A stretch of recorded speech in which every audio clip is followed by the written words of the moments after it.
is good, YouTube? Quinn Way Basketball Analysis coming to you with a quick video. I wanted to let you guys know I got some new merchandise available, not just t-shirt anymore. I got different type of t-shirt, different type of shirts and logos that you can purchase on my spread shirt, and also hoodies now. We have expanded and added more to the channel and more merchandise for the brand. Thanks for supporting. It will be in the description and the links will be in the comment section below. Thanks for helping me and supporting the movement. Quinn Way Basketball Analysis. I'm going to check out the video. What is good, YouTube? Quinn Way Basketball Analysis coming to y'all with another video. We're going to play some hypotheticals today because the Sixers and the Toronto Raptors have both tied this series up 3-3. They both did enough to give themselves a chance to win the series.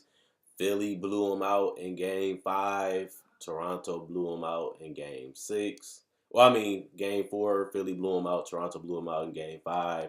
Philly was able to go home and take care of business, forcing a Game 7 in Toronto. But I want to say, what if? Because one of these teams got to lose. One of these teams got to go home. And one of these teams will not be making it to the NBA Finals because only one of them can advance. Only problem is Elton Brand became the GM. He trades for Butler. He trades for Big Bias. He trades for Jonathan Simmons, Boban, and James Ennis because he felt like this team can legitimately beat anybody if he can put this team together. He took a chance on guys that's going to be free agents, which means if they don't achieve the goal of winning a championship, let alone even getting to the Eastern Conference Finals, do they really want to go back? And if you don't even get to the Eastern Conference Finals, do you even want to bring this team back knowing that it's going to cost you a lot of money, plus you still got to pay Ben Simmons his contract in the future? It starts making you think, since we couldn't even make it to the Eastern Conference Finals, will we even want to keep this team together? And if I'm Jimmy Butler, do I really want to come back and play second fiddle to Joel Embiid and knowing that we might not even be able to win a championship legitimately?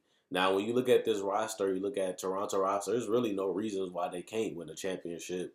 The only problem is one team can advance.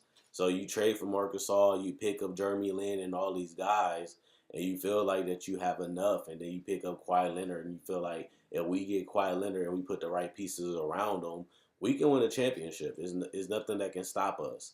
And the only thing that can stop them is not even getting out the East, because you do have a tough number one seeded Milwaukee Bucks team with home court advantage against you. Plus, you're playing against a superstar super team in Philly that you have to get past just to get to the Bucks, and you might not even be able to beat those teams that have a chance to even win at the title. And we don't even know how Golden State going to be, because it can get even tougher if you do get past these teams to win it all. But Marc Gasol does have a player option, I believe. So if they don't win, they're going to be locked into some heavy contracts. They will get some cap space relief if Kawhi Leonard decides to leave. But then again, you don't have one way to really replace what you get from Kawhi Leonard. Even if he does leave, you lose him for basically nothing because he's a free agent, which means you have to replace a gaping hole on your roster if you cannot keep Kawhi Leonard, and the best way to keep him is win. But people starting to question: should you trade? Should you have got rid of Kyle Lowry? You know he doesn't play well in the playoffs. You know he does fit well with Kawhi Leonard's play style, but he is a choker. Marc Gasol hasn't been aggressive enough. He's picked it up, but I would like to see him do more. Siakam can continue to get better, but will that be enough to help you win the title? He has become the second best player on his team, but is that really enough for you to win a championship? And those questions are going to be the same. Should you trade or get rid of Kyle Lowry? Should you bring him back? Who else is going to step up? Serge Ibaka has been a ghost. He played good in the regular season. He's back to a bad player in the playoffs. And Fred VanVleet, where has he been? He's been on the court, but I cannot tell how bad he has been playing. Jeremy Lin hasn't even got really any playing time. And then you look at it that this team still has a chance to make it to the Eastern Conference Finals, even though they haven't played great basketball the whole series. Now, they have been able to blow this Philly team out, and they have been able to win 3 games.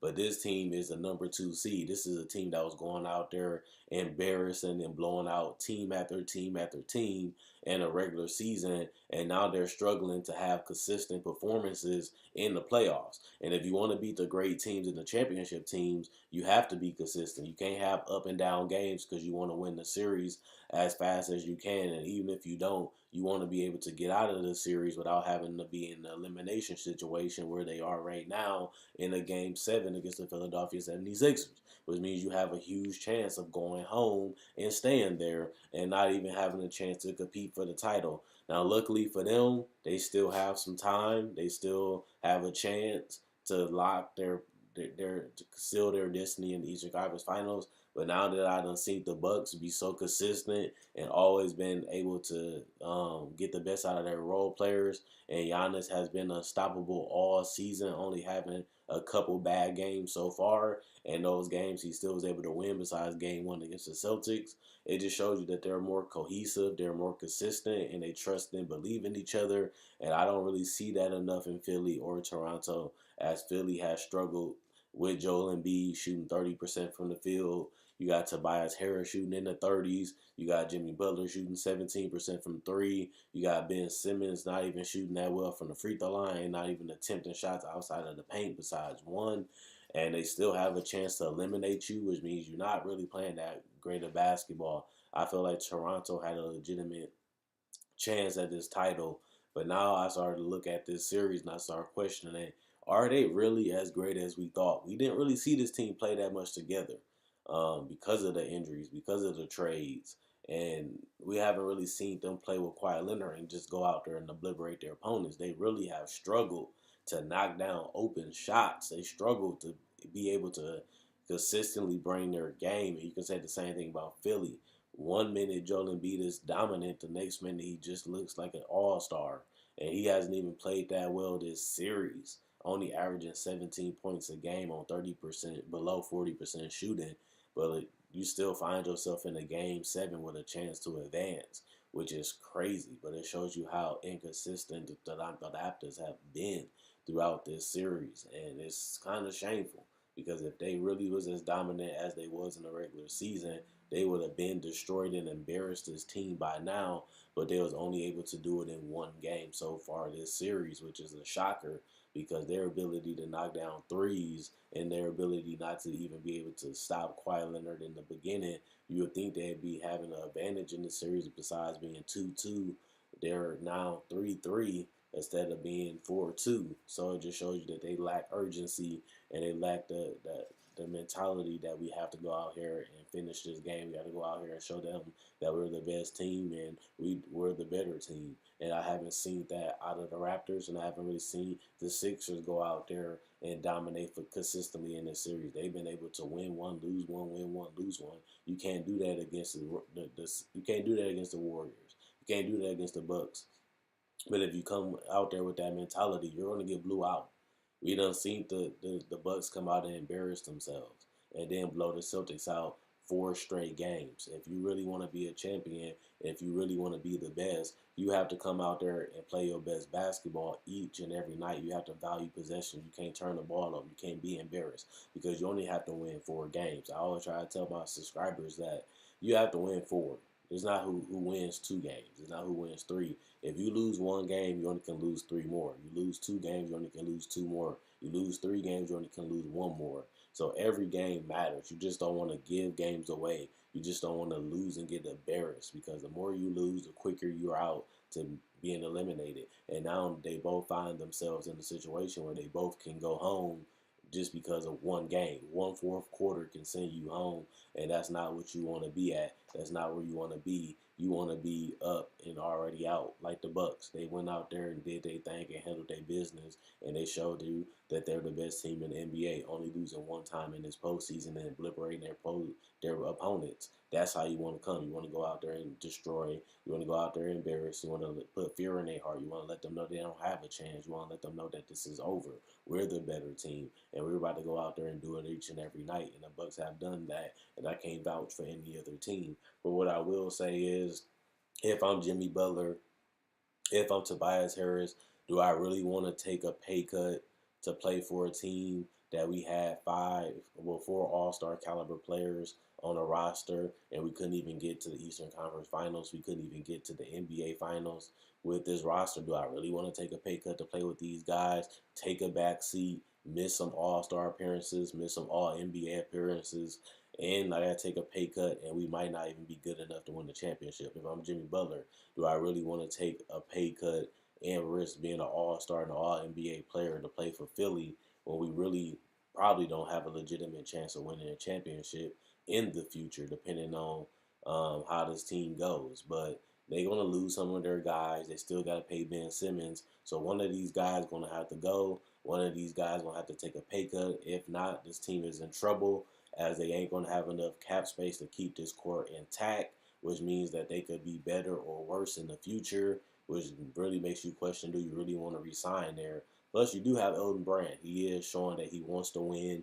He is showing that he's going to do whatever it takes to get Philly to a title. And he has proven that by trading Dario and other guys out of there very quickly to bring in star talent. So at least you have a GM that wants to win, and he will do what he has to do to put a competitive team around you. And that's what you want out of an organization. You want to be able to have a legitimate chance of winning a championship as much as you can, and you might be able to do that with Elton Brand and his organization. Plus, you already have two other All Stars in Ben Simmons and Joel Embiid that can really continue to develop, and I really want to see what happens with this team. And same with the Raptors. If Marc Gasol opts in, you find yourself in a tough situation. Can you keep all this talent together?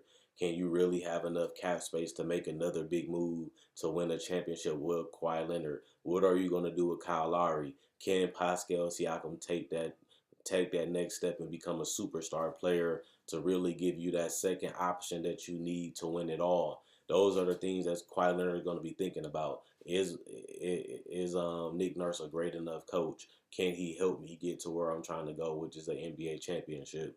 You was able to win almost 60 games. You was able to really go out here and have a legitimate chance to go to the Eastern Conference Finals. But you have to think bigger. You have to do better. And what I mean by that, your goal is should be able to win the championship. Now, Uzziah has showed that he's willing to trade and get the talent that's needed to help you win a championship. They still haven't been able to get to the point where they're the best team in the entire NBA. They play like they could be, but they never put us on notice. Even in this series, they have been close. They have had good, bad, and the ugly. But the thing about it is they still have other teams that's better than the Sixers that they haven't played yet. And if they can't compete and to dominate and beat the Sixers, what can we expect them to do against better teams and better competition? Now, we don't know yet, but we will find out if they lose or pass the Sixers. Are they really a legitimate championship contender? And that none of us know because we haven't seen them against the Bucks. We haven't seen them against Golden State in a playoff pressurized series. So I really want to see what happens. I really want to see what goes on. And I really want to see what happens. Will Kawhi Leonard stay? Will Jimmy and Tobias stay? Will they be able to afford and keep this team together? You got Boban. You got Redick. You have players like Jonathan Simmons and James Ennis. You have quality role players. You have the ability to have size, length, athleticism. You have shooting on this team.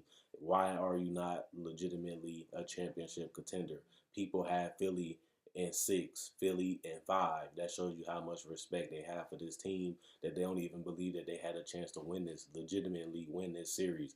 Nobody has Toronto as the favorite to come out the East. They have the Bucks, who's already in the Eastern Conference Finals and dominated all their opponents, and they look like the better team, and they look like the champions of the East right now, and they haven't even played Toronto or Philly yet. But that just shows you how far they may be from being legitimate championship contenders at the end of the day. And that's why I had to bring all this up, because this teams have a little bit more to go to be a legitimate team that can win a title. And if that's the case, if I'm Kawhi Leonard, if I'm Butler, if I'm Tobias, do you really want to stay in an organization or with a team that may not even be good enough for you to win? But the thing about it is you have owners and GMs that will try to put you in a position to help you win. You still got to go out there and compete. You still got to go out there and do your part.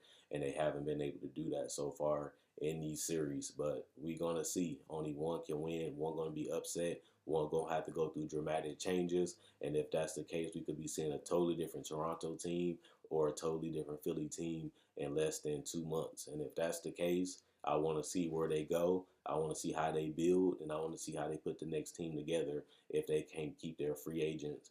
And this could be a huge change. They could either go from a better team to a rebuilding team to a middle team, which means 6, 7, or 8 seed, maybe even 4 or 5, which means they have no legitimate chance of winning the title.